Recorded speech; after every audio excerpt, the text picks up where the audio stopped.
Get satisfaction reading the obituary notices. Have you ever felt that way? Most of us have. We dream the supreme revenge. An enemy is alive 1 minute, dead the next. That's in a dream. No one except a person with a criminally twisted mind ever commits murder. But Alex Hunter found a way. Quite ingeniously, he turned frustration and jealousy into an instrument of death and got away with it. What's wrong, Alex? Is it Phyllis again? Yes. She's all wrong. Oh, dear. Such a beautiful young woman. I thought you were devoted to her. I became infatuated with her. But that's not love. Look, I'm 55. She's 33. Proud of her beauty, tantalizing to other men, demanding and, I fear, unfaithful. Older man, beautiful younger woman, and a second marriage that for me is unbearable. I'm very sorry. And it's until death us do part. Alex. Does that shock you, gentle Abby? Then allow me to put it more bluntly. I wish that Phyllis were dead.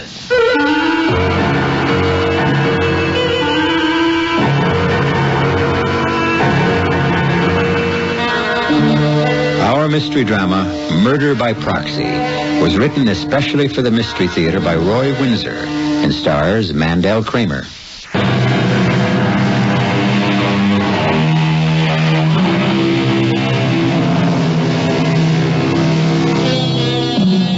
The old aphorism insists that marriage is made in heaven. Can it be unmade on a jumbo jet flying from Los Angeles to Chicago? Mr. Alexander Hunter, 55, is a prominent investment banker. He lives in Evanston, Illinois. 2 years ago, his first wife died. He married again, Phyllis Wilson, a divorcee. Phyllis is 33, physically beautiful and conscious of it, intelligent and opportunistic.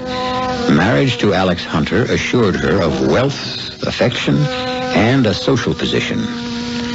Men desired her, but did not love her. A tragic young woman, a victim of her own beauty, pretending to an ego she did not have.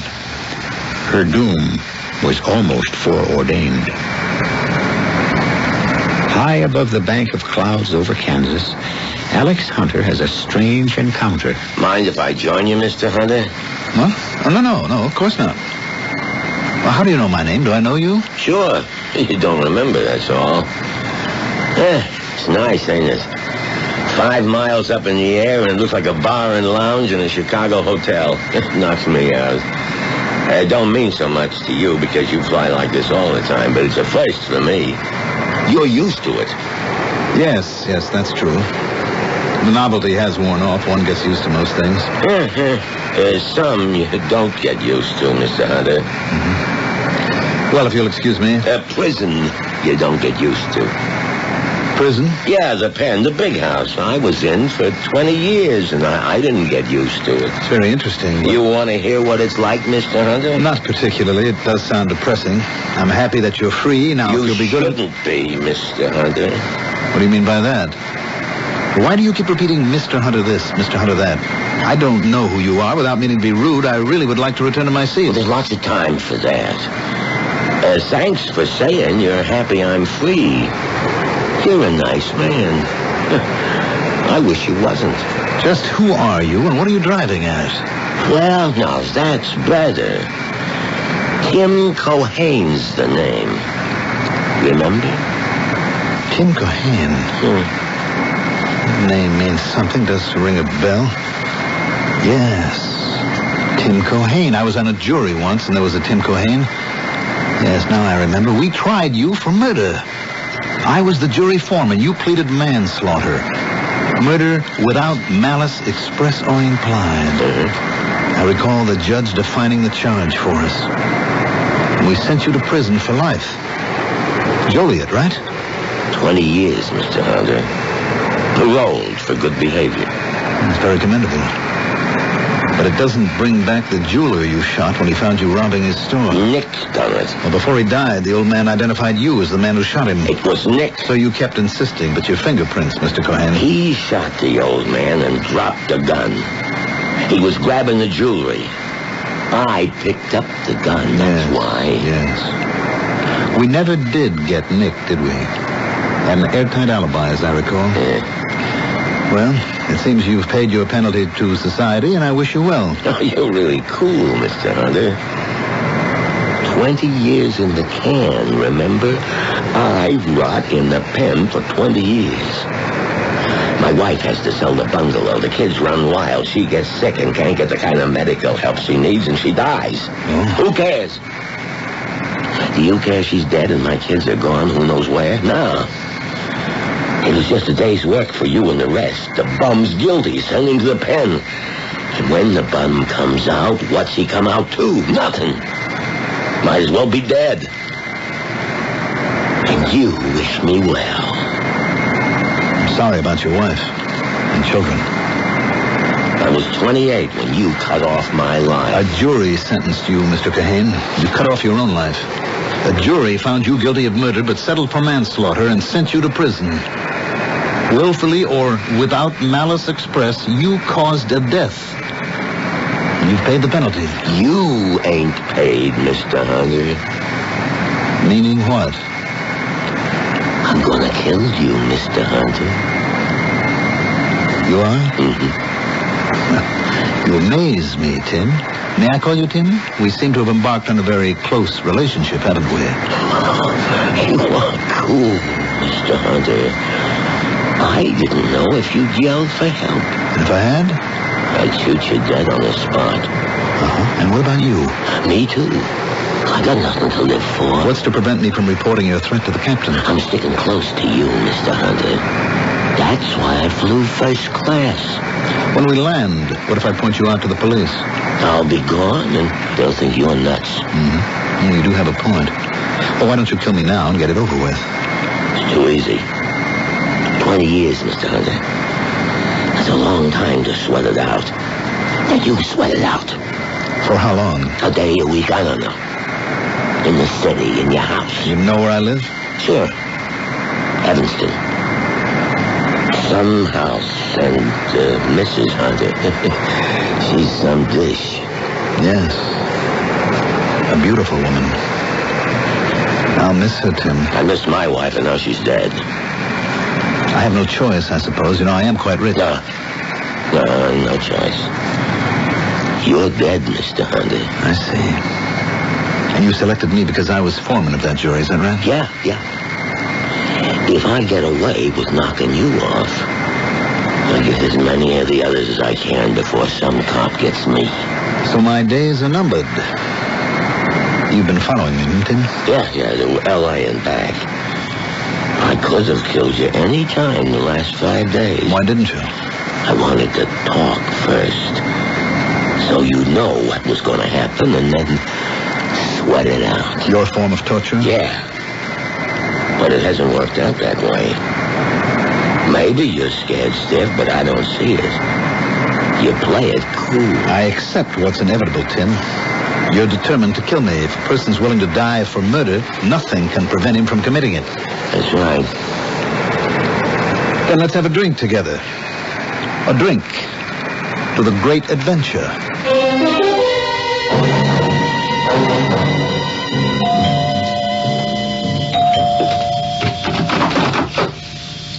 Oh, Timmy. Mrs. Hunter? You fool. Well, aren't you going to invite me in? Oh, I know you are madly in love with me. Oh, I am I? You forget that I am Mrs. Alexander Hunter, a respectable housewife, and you're, well, what are you exactly? The public paramour? Not true. I have eyes only for you. And you. You are a fake Jimmy Marquette, but you are a reasonably attractive flirt. A flirt? And... Me? Now look at you, standing there in a thin silk peignoir, alluring even without makeup, a wicked look in your eyes. Oh, come on, Phyllis. Kid yourself, but don't try to kid me. Oh, I dare you to let me in. No, thank you. What if Alex walked in now and found you standing here ogling his wife? Oh, am I ever? Well, stop it. I have to get dressed for your party. Or have you come to say it's off? No, it's on. I wanted to make sure you'd be there. Well, that's flattering, I suppose. Yes, we'll be there. Oh, you have to bring the old man? You invited us, not just me. Us. Yeah. Phyllis. Oh, now, Phyllis, you know how I feel about you. You are off limits, Jimmy. Alex is not exactly the permissive type. But how can you stand him? He just doesn't fit in with someone our age. He's not that old, and he's rich. And all this, the house, the cars, the land, is all mine. Well, I'm not exactly poor, baby. I settled for Alex Hunter, and I won't unsettle for you. But, look, couldn't we see each other alone sometime? You know, just thinking about you drives me wild. And when I think about you and him... Bye-bye, Jimmy. Just bye-bye. Alex should be home soon, and we'll be at your party in an hour. Oh, sweet Phyllis. Make me immortal with a kiss. Oh, you have got it bad. Goodbye. Yeah, I'll kill myself. Not on my doorstep, if you please. Goodbye.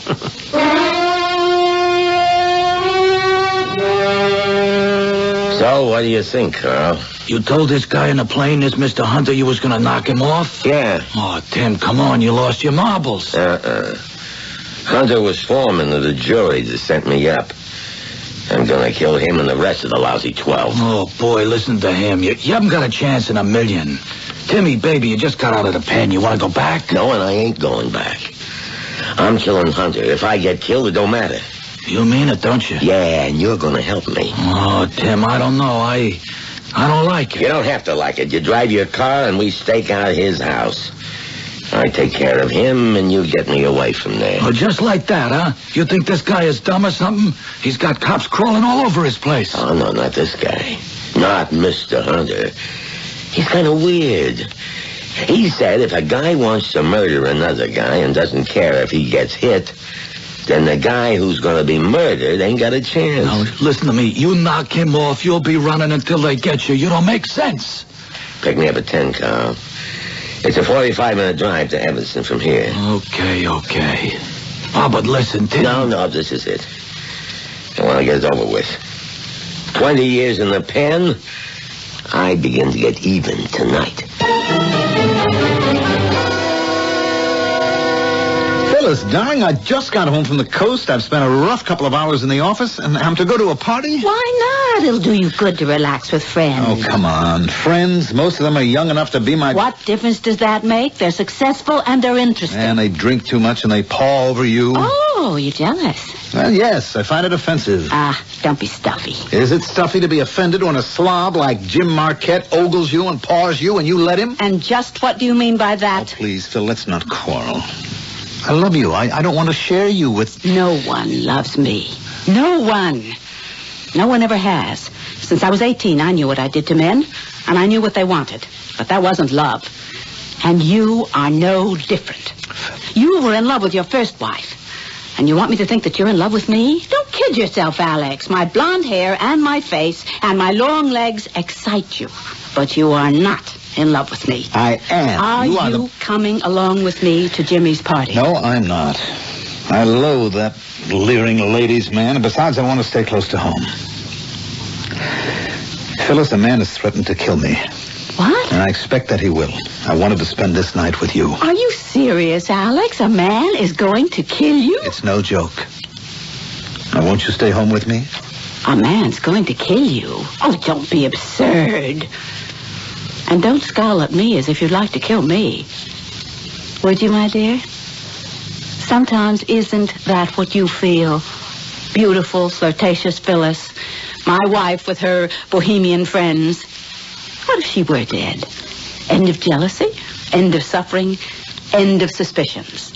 Unfounded. You can say that with a straight face? You and Jimmy Marquette who... Believe what you want to, Alex. Send your imagined killer after me. You'd like that, wouldn't you? Alex?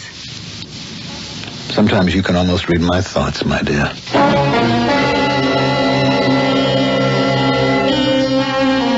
Jealousy is the greatest of all evils and the least pitied by those who cause it.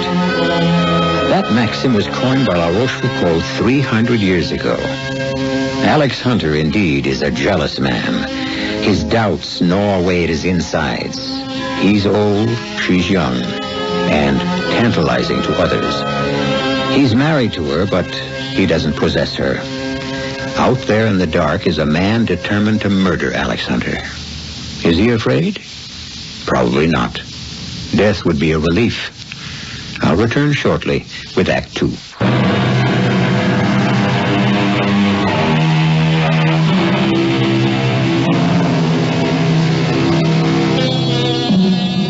"20 years ago, Alex Hunter was foreman of a jury which sent Tim Cohane to prison for murder.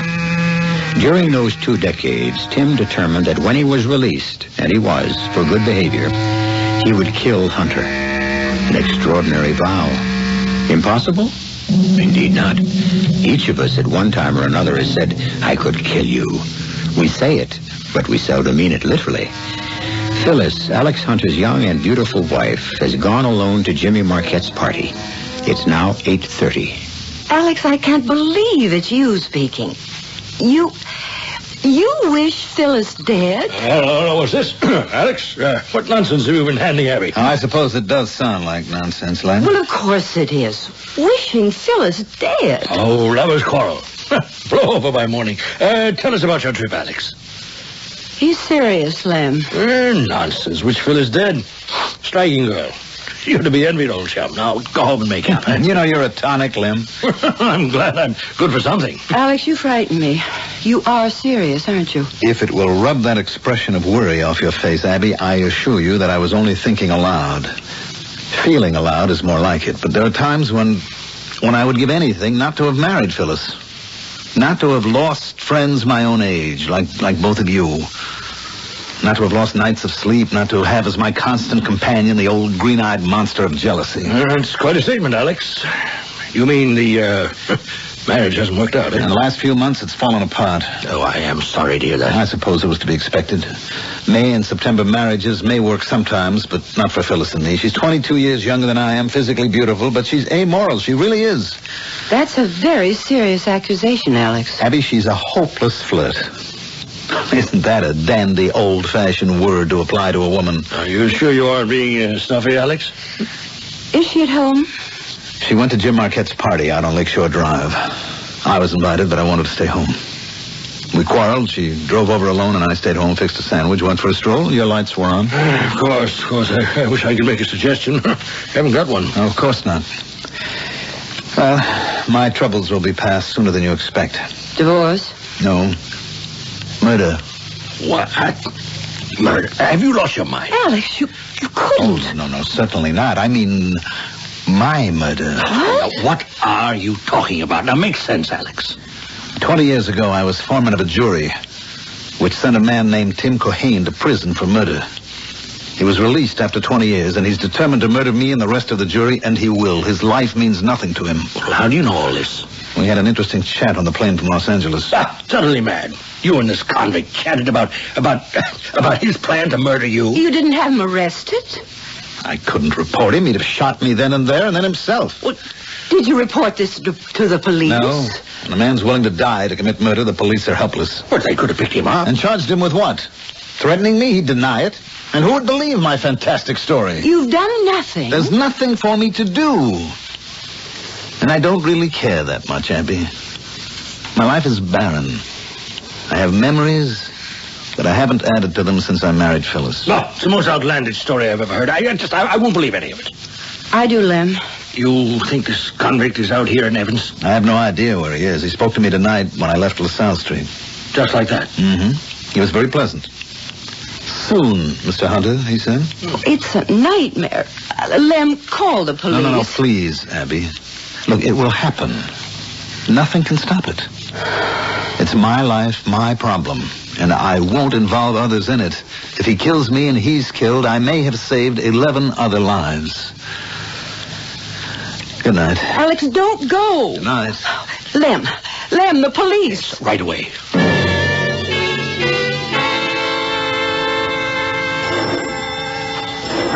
It's the police, Lem. Yes, right. I hope it's an officer I know. All right, evening, Mr. Small. Oh, Joe, I'm glad it's you. Come in. Abby, Lieutenant O'Malley. Oh, of course. How are you, Joe? I saw Francie and that handsome boy of yours the other day in Fountain Square. Oh, yeah? Oh, yeah, he's quite a boy, Mrs. Small. I appreciate your coming around, Joe. Did I sound crazy on the telephone? Well, kinda. You mean someone really is gunning for Mr. Hunter? Oh, yes, absolutely. Ex-convict named Tim Cohane. 20 years in the jug. He wants revenge on the jury, which sent him to Joliet. Oh. And he's going to kill them one by one. Oh, that's crazy. Yes, agreed. You sound crazy even talking about it, but Hunter left here half an hour ago, and he doesn't think it's crazy. He expects to be shot. He's at home now. Oh, maybe not. Maybe he's wandering around making himself a target. Anyway, I thought I'd better report it. Well, look, if Mr. Hunter knows a killer's after him, why would he be wandering around? Well, he's a little crazy too, Joe. Lots of worries. This is a new one on me. Yes, me too. He wasn't drinking. No. Cold sober. Doesn't drink much at all. No, the ex-con talked with him on the plane. Said his number was up. So, Hunter's fatalistic about it. Expects to get it any time. Needs protection. Well, he'll get it. My partner and me in the prowl car will watch the house. And if we get a call, one of us will hang around Mr. Hunter's house. Thanks, Joe. He's my best friend. I don't want to see him hurt. Right. Good night. Good night, Joe. Oh, good night, Joe. Good night, Mrs. Small. Nice man, Joe O'Malley. Lem, I don't feel right about this. I mean, shouldn't one of us be over there with Alex? Frankly, no. Let the police handle it. It's late. It's 11 o'clock. That was a long talk. Poor man. Yep. He finally sees Phyllis as his friends have always seen her. Vain, arrogant, to tease, and rather common. Now, be fair, Lem. A beautiful woman often has to become hard. So many men desire that she's forced to become distrustful. Her defense is to tantalize them, make them squirm, make fools of themselves, and then when she's emasculated them, says goodbye. I understand that. Yes, but Alex married her. He loves her. Why can't she relax and give him a decent marriage? Well, maybe because she can't. Her guard's been up so long, it's become a wall between her and trust. She really is a beautiful woman. The shell is beautiful, but not her mind and soul. He never should have married her. Guess he thinks she's unfaithful to him. You mean with Jim Marquette? No, Lem. He's just the latest she's leading through her hoops. A woman like Phyllis never succumbs. If she did, she'd be vulnerable. And she's not that.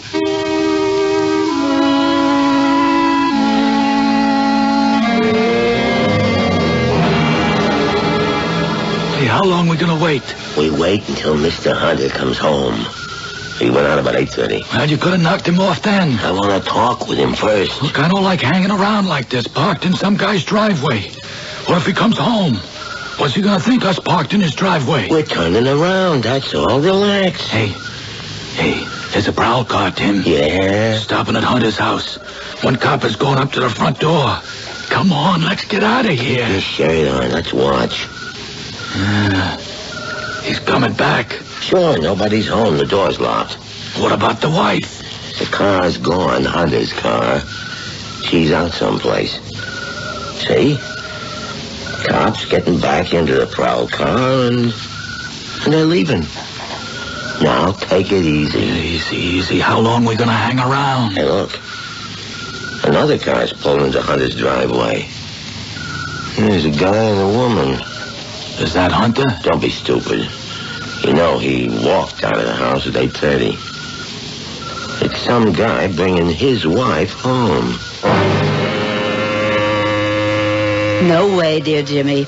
On your way. Oh, let me come in, Phyllis. Don't be a fool. Alex would kill you. Alex? He couldn't break a pane of glass. I'd like to have it out with him. I won't give you up. I'll get him out of your life. I don't want him out of my life. But you're out of it, Jimmy, my boy. Oh, come on. I mean it. You're 35. You act like 16. Oh. Good night. Phyllis. Good night, Jimmy. Oh, you dirty... You are not 16. You're younger. Use the car if you want to. Oh, I'd rather walk. Your privilege. See you around. Night.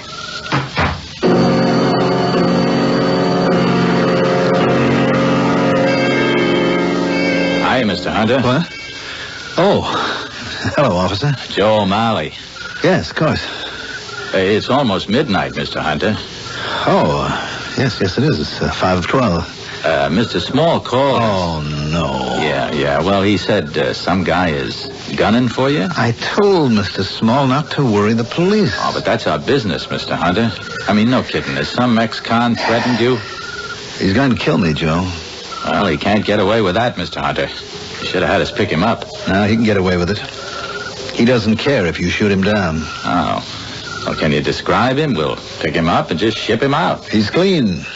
You couldn't charge him. Well, he said he was going to kill you. No, he'll deny that, and I can't prove it. I'll just have to work this out myself. You don't seem much worried, Mr. Hunter. Well, I don't much care what happens, Joe. Well, me and Mancuso will keep an eye on the house. Well, just don't frighten my wife. She'll be coming home from a party. Oh, she already did. Some guy dropped her off. Oh, I see. Well, thank you, Joe. Good night. Look, anyone prowls around here, we'll investigate. Good night.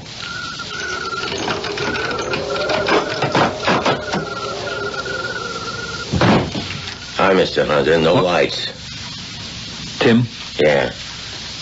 You heard the officer? Yeah. You kind of disappoint me, Mr. Hunter. I didn't call the police. Friends of mine did. Oh. Well, that makes me feel better. A cool bird like you don't panic. Well, I haven't so far. For reasons of your own, you decided to kill me even if it cost you your own life. Under those circumstances, no one can prevent you from killing, so I accept that. That's why I'm cool. Right. That cop don't worry me.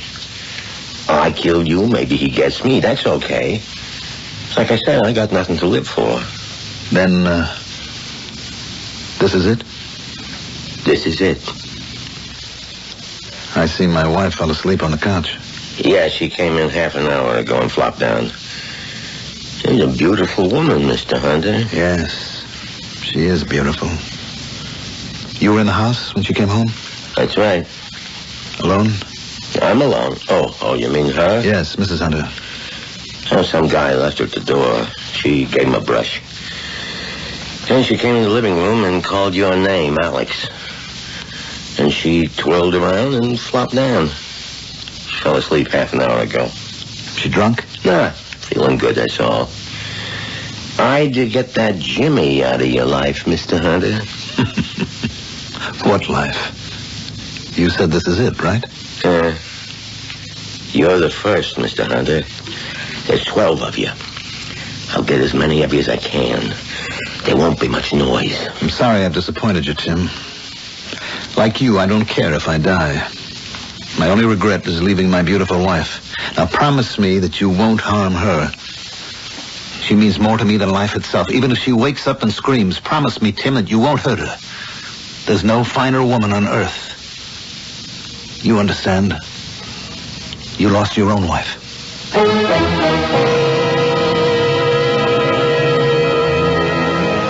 A strange twist. Alex Hunter has wished his wife dead, but listen to him glorify her. He faces a man determined to kill him. That doesn't seem to worry him too much. He's worried about his wife. Don't harm her, if you please. The very woman he wished dead only hours ago.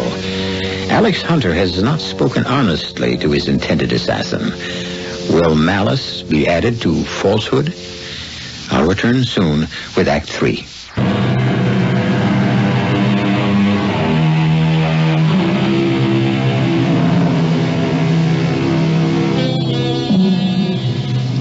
Alex Hunter faces a gun in the hand of ex-convict Tim Cohane. The scene is the living room of Hunter's house in Evanston, Illinois.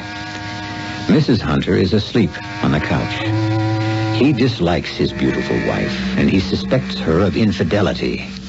Yes, he's just told the ex-convict, please, not to harm his wife. She means more to me than life itself. Hardly true. A lie, in fact. To what purpose? It's midnight, and as she predicted, Abby Small can't go to bed. I won't sleep until I know that Alex got through the night safely. I think I'll walk over there and walk past his house, take a look, see if the police have an eye on it. You want some fresh air? No, I'll stay home, Lem. If anything happened, it's too ghoulish for me. Right. Did you ever hear of such a situation? I still can't quite believe it. You know, I remember something from college. Revenge is a wild kind of justice and so on. Oh, yes. Revenge of wrong putteth the law out of office. Francis Bacon, I think. How did that jump into your head? This is Tim Cohane. He's out for revenge. He kills Hunter, and he does putteth the law out of office.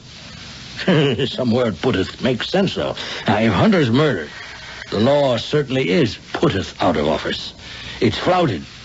It's funny. 1975. We think we're civilized, and a maniac gets loose and takes the law into his own hands and kills. And there is nothing the law can do about it. The man's arrested. No, not Cohane. Hunter told us Cohane is ready to die like a cobra going after a man. He kills a man. He doesn't think of being killed himself. He doesn't care. He'll strike without any thought of the consequences. He doesn't mind dying if he gets his revenge. Hunter's right. There is no defense against an assassin who is ready to die. Poor Alex. He's got a death wish. Could wring that woman's throat. What a fool he was to marry her. Do you remember Laura? Now, don't, Lem. She's gone. She was a splendid woman. Alex and Laura. Ideal couple. Dead now 3 years. Yes, I often think of her. And now, Phyllis. I'll walk over, Abby. I'll wait up. I'll boil some water for tea. Yes, good idea. I'll be home soon.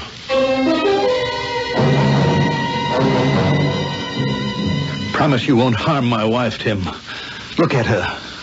Phyllis means more to me than life. That's how I felt about my wife.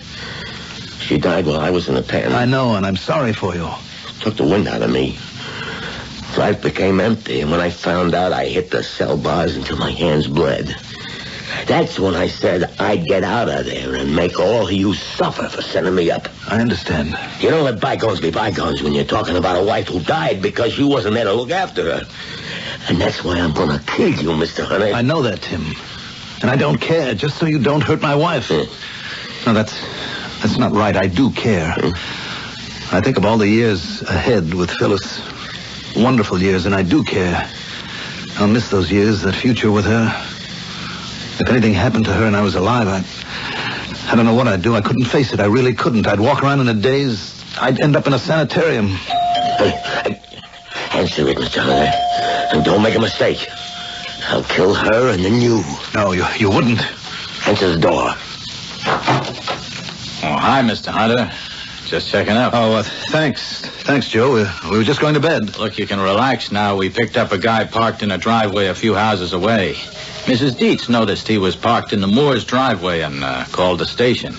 He said he was just turning around. Mancuso took him in for questioning. You know, maybe he's the guy who's gunning for you. Yeah. Well, thanks, Joe. Now you can sleep, right? Mm-hmm. Thanks a lot. That's okay. I'll be hanging around. Good night. Good night. You give me an idea, Mr. Hunter. I did? Yeah, you've been pretty cool all along until I said I'd kill her and you. Don't you harm my wife. Yeah, it's more like it. You're scared. On the plane, you was mighty cool, and downtown on LaSalle Street when I talked with you after you came out of your office. Cool. I couldn't figure you.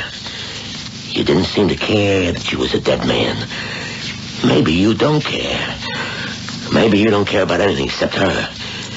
You just said if anything happened to her, you'd end up in the funny house. Tim. I want you to suffer, Mr. Hunter. Oh, it's easy to wipe you out, but I guess there's only one way to make you suffer. Her. Please, Tim. Please. Don't harm my wife. 20 years in the pen, Mr. Hunter. I suffered until I was almost crazy. I want you to suffer, and I know how to make you suffer. Put down that gun. Alex. Hey, don't move, lady. Tim.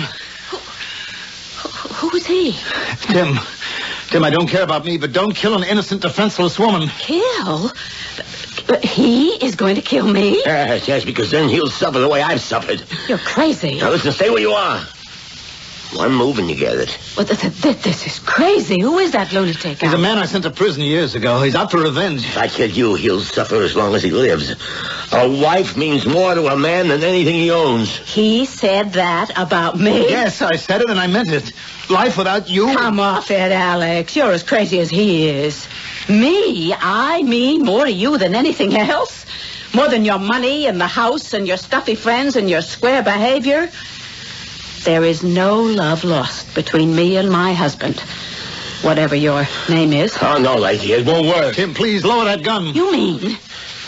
Alex, you mean that he really intends to kill me, do you? Yeah. Why? Why? You murder me, you'll be doing him a favor. He hates me. He hates me because I'm alive and beautiful and he's not sure of me. No. He's jealous and it's eating him up. He doesn't want me. But he doesn't want anyone else to have me. Can't you understand that? He's got you brainwashed. No. I love my wife and I die for her. That is a lie. It's a lie. He loves only himself. He wishes me dead. Don't you understand? Good Lord, can't you feel that? It's no good. That's a nice try. The more you say what a rotten marriage you got, the more I admire you, the more I know how much he means to you. Tim, please, listen to reason. Murdering my wife or me or both of us, what happiness could that bring to you?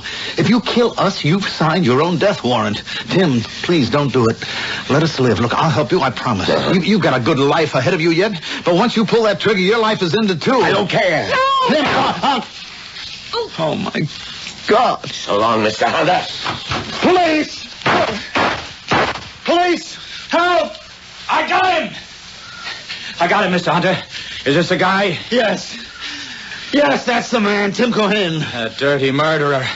I'm glad he didn't get you. I'm not, Joe. I'm not. He murdered my wife.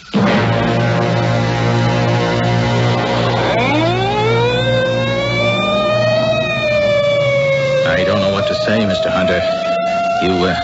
You all right? Yeah, I guess so, Joe. See, he went out the back way. I said stop, and he fired at me. That's when I opened up. Lucky I was on foot. Mancuso took the other guy to the station. I'm awful sorry, Mr. Hunter. She was so beautiful, well, you'll excuse me. Yeah, sure. Thank you, Joe. Alex! He's here, Mr. Small. Is he all right? Yeah, he's all right. I got the guy. Oh, thank the Lord. Alex, I heard the siren. He killed Phyllis. What? Phyllis? That siren was the ambulance. They just took her away. Oh, no, I don't believe it. I can't believe it, Alex. It's true, Lem. All right. I don't understand. Why the devil would that maniac shoot Phyllis? He wanted to make me suffer. He thought the threat of robbing me of my life would terrify me. It didn't. I didn't have much to look forward to. I puzzled Tim Cohen. I was too cool about having a death sentence hanging over my head, and that bothered him. I see.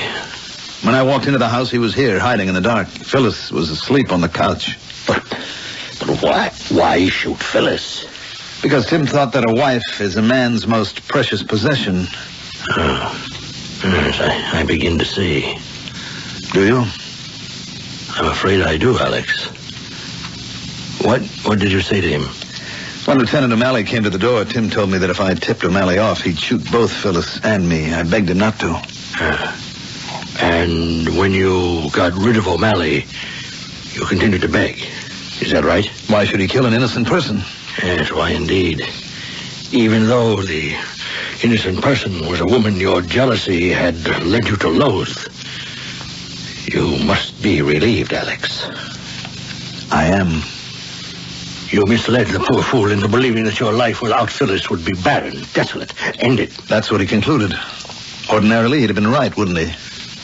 But after what you told me and Abby earlier tonight, do you realize what you have done? Yes. You've committed murder. Tim Cohen committed murder and paid the price for it. But you managed it. My life was at stake. And you didn't give a damn about hers. I must admit that is so, Lem. It's horrible. And you're free. And that's more horrible still. Free indeed. Look, Alex, don't you realize what you've done? Have you no sense of having arranged a murder? Don't you feel anything? I feel like having a drink. But you've caused a life to be cut off. Mine has been preserved. I'll leave the tears to Jim Marquette and her other conquests. I'm free of all that now. I am sorry for you, Alex. Don't be. I'll drink alone. And I'll toast Tim Cohane for giving me back my freedom and my sanity. Good night, Alex.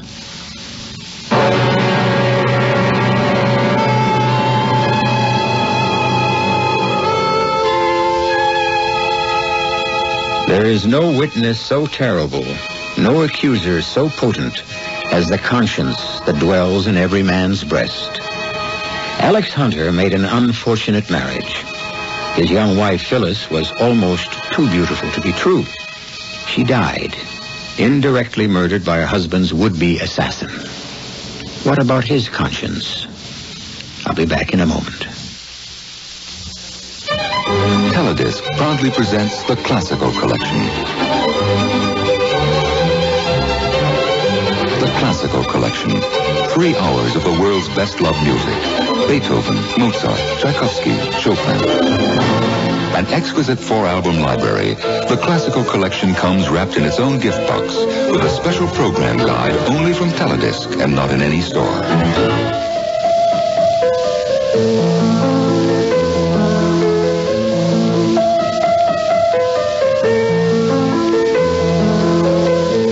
Call 1-800-642-7400. The Classical Collection, your musical treasure for years to come. Call 1-800-642-7400. Operators are standing by. Credit cards accepted and satisfaction is guaranteed or your money back. Call 1-800-642-7400 to order your copy of The Classical Collection today. In the spirit of holiday giving, the Wall Street Journal offers the following advice. Give your business associates, friends, or even yourself a gift of real value. A gift that can benefit careers and help get the new year off to a successful start. Give the Wall Street Journal. The Journal provides a clear, complete look at the business world, and it's organized to give readers the news they need quickly every business day. From the economy to politics, personal investments to corporate finance, marketing to technology and the law, you'll find it in the Journal. What's more, the Wall Street Journal is a gift that will be enjoyed long after the holidays. Now, in fact, you can send a 12-week subscription for only $29.75. That's 12 weeks for only $29.75. Call toll-free 800-231-1800. Call now so the Journal's gift card in your name will arrive in time for the holidays. Today's Wall Street Journal. Faster, tougher, smarter. Call 800-231-1800 now.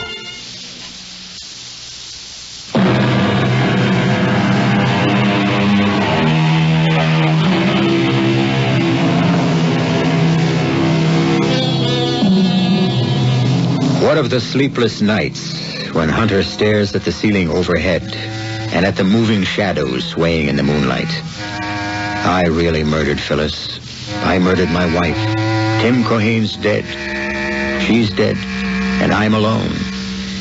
He faces a lifetime of shadows on the ceiling, a lifetime of his conscience gnawing away at him. For a man of morals, that is true suffering. If I know anything about human nature, Tim Cohane got his revenge. Our cast included Mandel Kramer, Leslie Woods, Grace Matthews, Leon Janney, William Redfield, and Earl Hammond. The entire production was under the direction of Himan Brown. People always said my kid brother and I were a lot alike. We denied it. It took his death to make me realize how right they were. See if any of this sounds familiar. He smoked. He was always going to quit soon. He dismissed high cholesterol and blood pressure as hereditary and questioned their importance anyway. He worked long hours at a sedentary job which somehow justified rewarding himself often with rich foods. Exercise? He played outfield 3 times a year on the slow pitch, have a beer on base company team. He was actually so proud of himself for that. He acted proud of what he called his middle-aged spread, too. Spread. The guy was fat, and he knew it. Officially, a heart attack killed him at 42.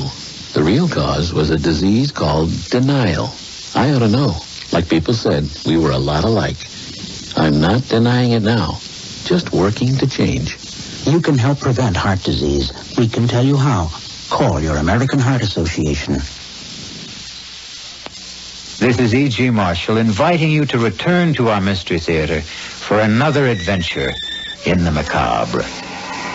Until next time, pleasant dreams.